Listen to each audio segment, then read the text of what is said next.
భారతీయ జనతా పార్టీలో ఒక్కరికి అవకాశం దక్కింది. ఎందుకంటే 8 మంది శాసనసభ్యులు గెలిచారు. ఇప్పుడు టోటల్గా 164 దాకా గెలిచినటువంటి సందర్భంలో చంద్రబాబు గారికి ముందు తన పార్టీలో బర్డెన్ ఎక్కువ ఉంది.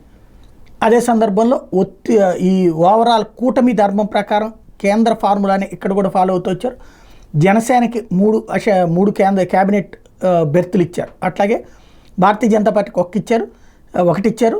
సత్యకుమార్కి ఎవరైతే భారతీయ జనతా పార్టీకి మొట్టమొదటి నుండి కార్యకర్త, ఏ పార్టీలోకి గయారాం కాదు, మొదటి నుంచి పార్టీని నమ్ముకుని ఉన్నటువంటి వాడు, విద్యార్థి సంఘం ఏబీవీపీ నుంచి వచ్చి ఆ తర్వాత వెంకయ్యనాయుడు గారి శిష్యుడు, అంటే వెంకయ్యనాయుడు గారి దగ్గర పిఏగా చాలా కాలం పాటు పనిచేశారు. ఆ తర్వాత ఆ స్థాయిలోనే ఎదుగుతూ వచ్చి ఫైనల్గా ప్రత్యక్ష ఎన్నికల్లో మొన్నటిసారి విజయం సాధించడం అన్నటువంటిది సాధ్యమైంది.